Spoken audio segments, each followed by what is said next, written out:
너희에게 평강이 있을지어다. 아멘. 이거 어제 저녁에 오신 분은 들으셨을 텐데 두 자로 하면 샬롬이라고 합니다. 그쪽 말로 말입니다. 이 아침에 우리 서로 간에 우리 동역자들, 우리 함께 살아가는 우리 옆에 계신 앞뒤로 계신 분들과 샬롬하고 인사를 좀 나눠보시겠습니까?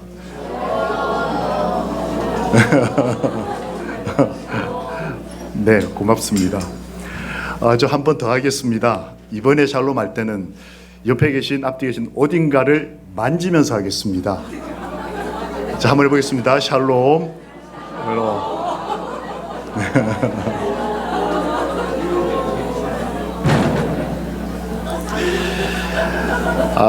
목사님, 사단이 그리스도인이 할 수 있는 친절하고 사랑을 배울 수 있는 것들을 하나씩 끊어내는 것 같아요. 그래서 무슨 얘기냐 그랬더니 한 선생님이 미투 때문에 골치 아프대요. 미투를 폄훼하거나 함부로 평가하는 게 아니고 몇 잘못된 사례들 때문에, 이분은 초등학교 선생님인데 이제는 애들이 자빠져도 선생님들이 꼼짝을 안 한대요. 자기는 학교에서 스킨십이 중요하다고 배웠대요. 아이들이 클 때 굉장히 중요한 것이 이렇게 그런 사랑을 교감하는 건데, 몇 가지 잘못된 사례 때문에 사단이 그런 케이스를 통해서 이제는 애들이, 결손 가정 애들이 정말 선생님의 사랑과 이게 필요한데 죽는다 해도 선생님들이 편애는 졌대요. 네가 죽든 말든 그냥 지켜만 보면 되니까. 근데 너무 가슴이 아프다고. 그래서 그분이 예를 든 게 금연운동. 불과 한 10여 년 전만 해도 금연하면 안식일교회가 제일 먼저 생각나는 우리나라에서, 이제는 국가가 그걸 가져가면서 딱 하나님만 빼고 행복할 수 있는 건강. 제가 그 얘기 듣고 이제 샬롬 할 때 어딘가를 만지면서 하자. 신뢰되는 범위를 넘어가지 않는 한도 내에서 말입니다. 왜냐하면 예수님은 행복한 분이셨기 때문에 그래요. 저는 예수님이 행복하셨다는 게 너무 좋습니다. 진지하고 근엄하고 십자가에서 희생하고 다 맞는 모습인데, 예수님은 오늘 하루를 행복하게 사셨다. 그러면서 여러분과 저도 행복하게 살기를 바라신다. 아멘이십니까? 그럼 다시 한번 해보겠습니다. 저기 뒷줄에 무슨지 모르겠는데 그냥 만지져도 안 만지고 자, 거기를 제가 집중해서 보겠습니다. 다시 한번 샬롬 해보겠습니다. 어딘가를 사랑스럽게 만지고 격려하면서 오늘 하루 멋지게 살자. 샬롬 해보겠습니다. 자, 어쩔 줄을 모르겠네요. 고맙습니다. 매우 일찍, 아직도 어두울 때 아마 출근하신 분이 계신 것 같습니다. 어떤 분은 동네에서, 어떤 분은 김에서 오시는 분이 계시다고 제가 들었습니다. 아마 이럴 때 출근하셨겠죠. 그러다 보니까 진짜 힘들다, 지쳤다. 위에 있는 이 표현은 성경에 나오는 표현입니다. 예수께서 안식 후 첫날 이른 아침에 살아나신 후 전에 7 귀신을 쫓아내어, 즉 치료한 막달라 마리아에게 먼저 보이시니라는 성경절이 기록될 때의 이 이른 아침, 아직도 어두울 때라는 이 영어식 표현이 기록이 되어 있어요. 신앙을 하면 행복해야 될 텐데 어떤 그리스도인은 그날 아침이 별로 안 행복했던 것 같아요. 365병원을 출근을 하긴 하는데, 내가 이곳에 딱 선택받아서 참 기뻤는데, 조금 박봉일 수는 있지만, 다른 병원에 비해 그럴 수는 있지만, 그래도 내가 하나님 사업을 하는 거니까. 그런데 오늘 아침은 슬픈 거예요. 명분도 분명하고 사명도 분명한데 솔직하게 힘든 걸 어떡하겠어요. 마리아가 그날 아침에 그랬다. 예수님이 엊그제 돌아가셨기 때문에 신앙 자체는 좋은데 오늘은 안 좋은 거예요. 그리고 이 사람은 시체 신앙을 하고 있었습니다. 예수를 믿긴 믿는데 죽은 예수를 믿었어요. 그래서 출근하는 이유가, 이른 아침에 아직도 어두울 때 그가 예수님이 계시는 그곳으로 출근했던 이유가 뭐냐면, 죽은 예수를 모셔다가 자기 오빠의 빈 무덤에 모시고 신앙해야지라는 목적을 가지고 출근을 하고 있었어요. 그러니까 365병을 오긴 오는데 누군가를 살리기 위해서 오는 게 아니고 그냥 이게 기쁜 건지 슬픈 건지 마리아는 시체 신앙을 하고 있었다. 그래서 예수님이 옆에 계시는데도 예수님을 알아보지 못했다. 하루 종일 삼육병원에서 근무하는데 예수님을 알아보지 못하고 그냥 여기 그냥 직장이다 이렇게.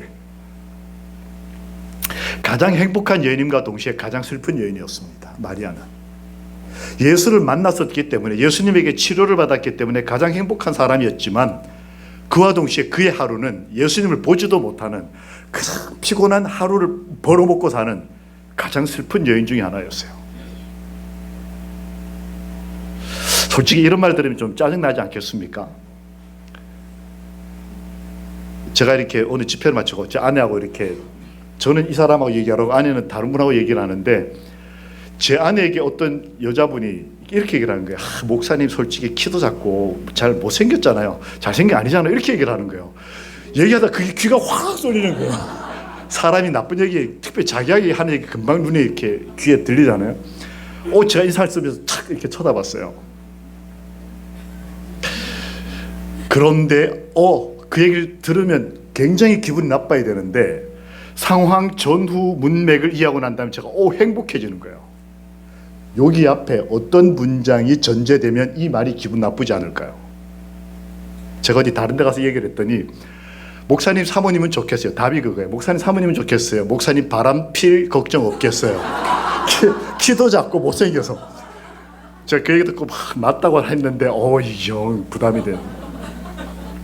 이 앞에 어떤 말이 전제가 되면 이런 말을 듣고도 기분 나쁘지 않을까요? 그분이 저희 집사람에게 이렇게 얘기를 했어요. 야, 목사님 아들 키도 크고 진짜 잘생겼다고. 어떻게 목사님 이렇게 솔직히 키도 작고 저렇게 못생겼는데, 전제가 뭐예요? 아들 키 크고 잘생겼다니까. 이 뒤에 말이 전혀 참 이상한 경험이었어요. 분명히 기분 나쁜 말이고 현실인데, 제 현실이니까요. 근데 누구와 링크가 되느냐, 누구와 관계되느냐에 따라서 내 현실이 감정적으로 전혀 다를 수 있다는 걸 그때 반짝 이렇게. 마리아는 실제로 그날 그 예수님의 무덤으로 출근을 했는데, 출근이라는 표현이 좀 이상하지만 저희에게 대입을 했을 때 말입니다. 예수님이 그에게 다가오셨어요.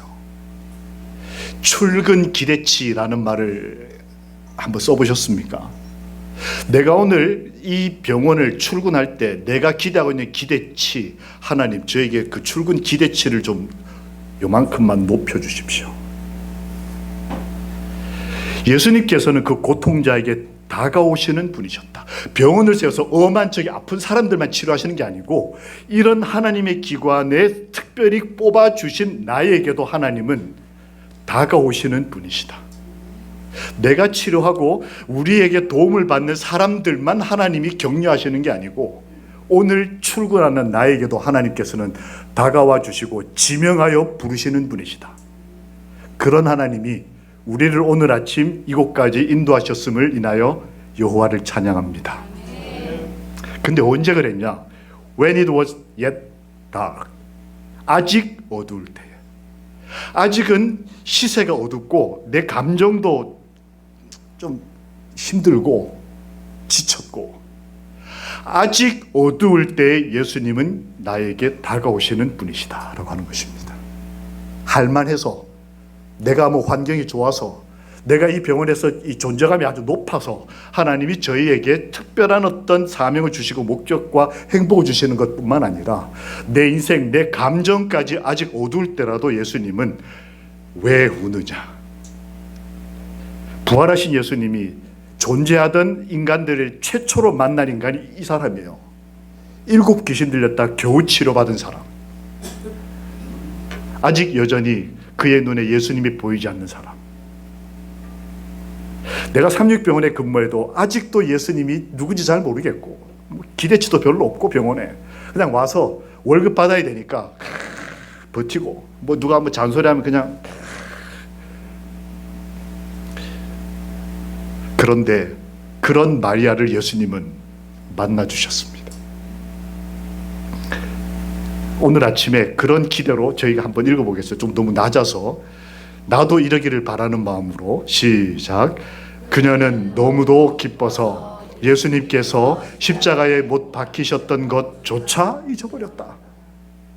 그는 예수를 만나는 순간에 그곳이 시체신앙, 그냥 가기 싫은, 아니면 살아야 되니까 나는 여전히 안식일을 지키고 여전히 뭘 먹고 안 먹고 나는 여전히 예수님과 관련된 어떤 곳으로 가고 있긴 하지만 전혀 마음에 기쁨도 없고 그랬던 사람이 예수를 만났던, 즉 아직도 상황이 어렵고 힘들 때라도 나를 찾아오신 그분을 만나는 그 순간에 그는 기뻐서 그의 과거에 있었던 가장 기억하고 싶지 않은 기억까지도 잊어버렸다. 기억의 균형을 찾은 것입니다. 오늘 이 아침에 저희의 출근길의 제 한 표현, 하나님 제 삶에 기억을 좀 균형되게 좀 해주십시오. 사람은 편향되는 선택을 하는 경향이 있다고 심리학에 나옵니다. 자기가 원하고 바라는 것들만 잘 들리는 경향이 있어요. 그걸 균형 잡는 일을 마리아는 그날 아침에 경험합니다. 그는 누가복음 24장 8절에 보면 예수님이 3일 만에 부활하실 거라고 이미 말씀하셨던 게 기억났다라고 하는 말씀이 기록되어 있어요. 잊어버렸던 건데 그날 출근하고 난 다음에 기억이 났어요. 오늘 아침에 말씀 들은 거, 그래 맞아, 그런 말이 성경에 있었지 않은 것처럼. 그와 동시에 그는 기억을 잊어버렸습니다. 즉 그의 삶의 균형을 깨트렸던 잘못된 기억, 아픈 기억, 지쳤다, 힘들다, 저 사람이 나한테 이렇게 했다, 야 저 사람이 장로인데 출근하니까 완전 안 장로, 그냥 부장, 이랬던 기억을 잊어버렸다. 무엇이 그걸 잊게 하는가? 그 사람이 나에게 착한 일을 하고 돈을 더 주고 친절하게 해서 잊어버리는 게 아니라 예수님 때문에 나빴던 기억은 잊어버리고 예수님 때문에 잊어버렸던 좋은 기억들, 내가 이 병원에 왜 왔지? 그때 참 내가 감사했는데, 내가 그 사람 치료해 줬을 때 그 사람과 그 가족들이 환희하고 기뻐하고 하는 걸 보고 내가 참 가슴 뿌듯해하고, 그런 감사했던 기억을 다시 기억해내는 것, 그게 혹시 하나님이 오늘 저희에게 주시는 삶의 균형이 아닐까. 사람이 그리스도께 굴복할 때에 새로운 능력이 새 마음을 점령한다. 이 아침에 한 번쯤 365일 가운데 오늘 하루, 하나님 제가 하나님한테 오늘 굴복해 볼 테니까 마음껏 해보십시오. 저한테 하루쯤 그래봐도 좋지 않겠습니까? 굴복할 때 새로운 능력이 임파워링 된다는 거예요. 사람이 스스로는 성취할 수 없는 변화가 일어난다. 그 변화의 가장 핵심은 뭐 성화되고 이런 건 둘째 문제고, 좀 하루가 기뻤으면 좋겠어요. 일하는 게, 내가 만나는 사람이 어제 그 지겨운 일의 반복이 아니라 오케이, 참 좋다, 할만하다, 삶은 좋은 거다, 빨리 이 마음으로 집에 가서 사랑하는 사람들에게 이 기쁨을 주고 싶다, 뭐 이런 거. 그런 걸 경험한 사람이 쓴 성경절이 이것인 것입니다. 아직 어두울 때 그것을 깨고 출근했던 사람, 마리아만 출근한 것이 아니고 예수님도 그때 움직이셨다는 거예요. 여러분과 제가 오늘 아직 어두울 때 각자의 가정에서 피곤한 몸을 끌고 이곳에 출근할 때에 살아계신 하나님께서도 이 병원으로 출근해 주셨을 것을 믿읍시다. 새벽을 깨울 만한 것입니다. 그래서 성경에 보면 중요한 한 사상이 있습니다. 살아계신 하나님이라는 개념이에요. 안식일이 창세기부터 요한계시록까지 나오는 것처럼, 언약이라는 주제가 성경을 관통하는 것처럼, 이 살아계신 하나님이라는 개념도 모세로부터 사도 요한에 이르기까지 성경 전반에 걸친 하나님을 좋아했던 사람들이 이 개념을 다 가지고 있어요. 마리아도 정말 필요했던 건 이거였습니다. 죽은 하나님이 아니고 오늘 내가 아직 어두울 때에 예수와 관련된 어떤 장소, 삼육병원으로 출근할 때에 나에게 오늘 필요한 기대치는 살아계신 하나님을 한 번쯤 스쳐 지나가면서라도 만나보는 거예요. 그들이 그런 분을 만났을 때에 그에게 경배하고 큰 기쁨으로 예루살렘으로 돌아가 늘 성전에서 하나님을 찬송하니라. 예수 믿으면 항상 행복해야 될 것 같은데 안 행복할 때가 있더라고요. 저는 태어날 때부터 교인이어가지고 53년을 예수 믿고 살았지만 가장 힘들 때가 가장 제가 충성도가 높을 때였습니다.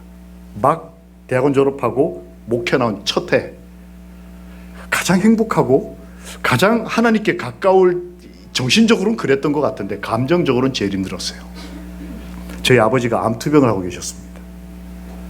그래서 서울 삼육병원에 거기서 정근하신 분이 계실까 모르겠습니다. 중앙계단 올라가면 좌회전을 하면, 지금도 그런가 모르겠어요, 외과병동, 내과병동인데 그 중에 2인실 하나를 정식 호스피스 병동이 없어가지고 그냥 방 하나를 빼주셔서 저희 아버지가 계시고 한 2달 후에 돌아가셨어요. 목회 나온 지 2달 정도 후에. 그러니까 이제 저는 서울에서 한 1시간 거리인 성남이라는 곳에서 목회를 시작을 했습니다. 일주일 동안 일하고, 전사니까 일이 꽤 많겠죠. 막 끝나고 토요일 오후에 이제 목사님에게 외박 허가를 받아요. 그래서 서울로 가면 집으로 가는 게 아니고 병원으로 가는 겁니다. 가면 아버지 병실 가서 어머니 간호하시는 좀 하루 쉬시라고 제가 이제 아버지 병실을 지키는 거예요. 저희 아내가 간호사였습니다. 서울병원 외과병동에 근무를 하고 오셨어요. 나이트 근무를 하고 난 다음에, 지금 여기 나이트 하시고 오신 분이 계신가요? 나이트를 근무하고 난 다음에 자러 가야 되는데 시아버지가 병원에 계시니까 집으로 퇴근이 안 되고 이거 찍고는 바로 시아버지 병실로 오는 거예요. 그래서 또 하루 종일 시아버지 이렇게 뒷바라지 하다가 이제 또 이렇게 잠깐 어디 가서 이렇게 1시간 이렇게 잠깐 졸다가 다시 출근하고 이러다가, 제가 이제 대학원 다니면서 결혼을 해가지고 그때 8개월 배가 불렀을 때였어요. 첫 애가 힘이 들었나 봐요. 조산을 했습니다. 7개월 몇 주 만에 아이가 태어났는데 애가 폐가 덜 커가지고 태어나자마자 신생아 중환자실 이런 데로 들어갔어요.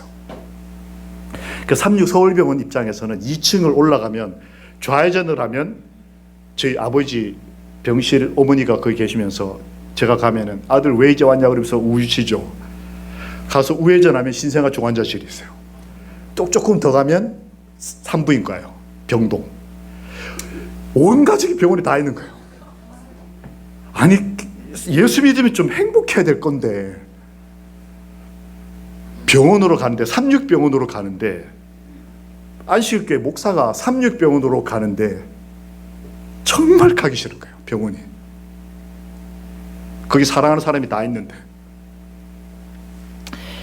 이게 아버지한테 가면 아버지는 벌써 복수가 차가지고 배가 부르시고 뼈짝 말라서 저를 보고 하나밖에 없는 아들인데 웃지도 않으세요. 이렇게 보시고, 어머니는 우시죠. 어떻게 해가지고 가면 애는 숨도 못 쉬고 있죠. 자가 호흡이 안 돼가지고 숨도 잘 못 쉬죠. 애엄마한테 가니까 애엄마는 저보고 그냥 눈만 뚝뚝, 소리도 안 내고 우니까 정말 무섭더라고요. 근데 희망이 이거였어요. 막 힘들면 가가지고 이렇게, 여기는 어떤지 제가 조금 이따 가보려고 합니다. 가면 이렇게 면회하는 것처럼, 교도소 면회처럼 유리 이렇게 막아놓고 벨 딱 누르면 이렇게 누구요? 그렇게 하면 산모 이름 되면 그 발가락에 이렇게 묶어놓은 거 뭐 이렇게 해가지고 와서 이거 네 거다고 이렇게 다 보여주더라고요. 만지지도 못하고 유리벽 저편으로 이제 저애는 덜 커가지고 머리 받치고 요렇게 보여주더라고요. 내가 눈을 못 떠가지고 이렇게 해가지고 제가 유리에 딱 붙어가지고,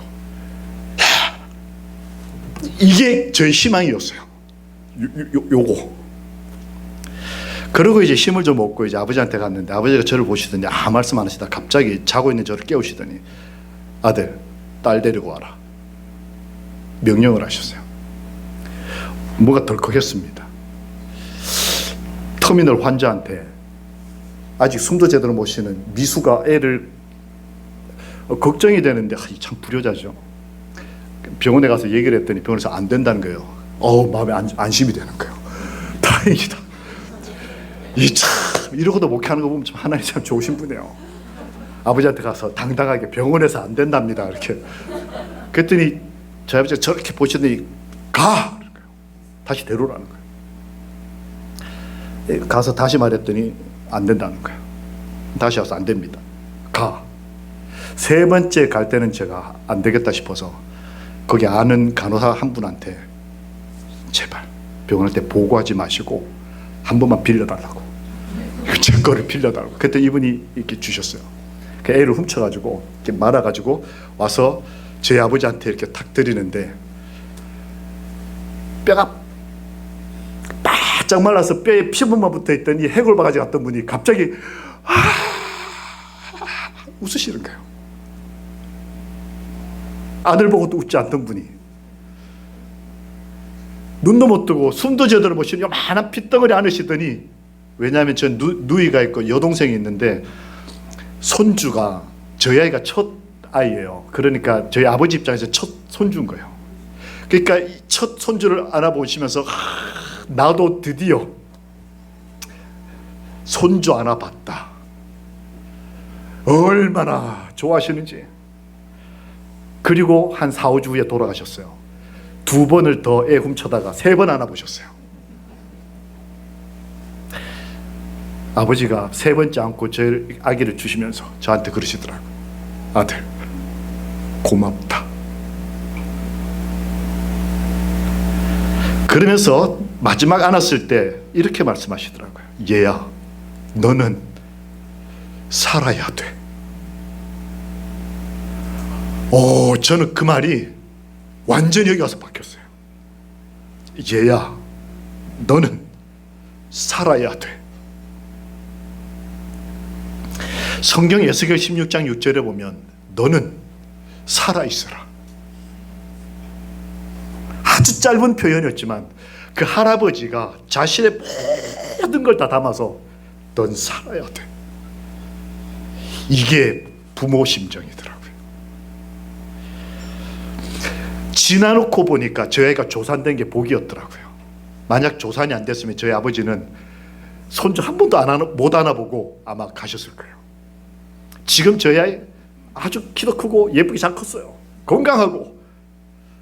근데 그 아이가 눈도 못 뜨고 사람 모습도 가지지 못할 때 하나님께서는 여러분과 저에게 살아야 돼.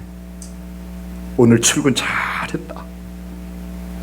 너와 너의 가족이 행복하고 건강하기를 바래. 이게 오늘 우리에게 삶을 주신 하나님의 마음이시라는 거예요. 성경에 보면 이런 말씀이 있습니다. 하나님이 자기의 독생자를 세상에 보내심은 이유가 뭘까요?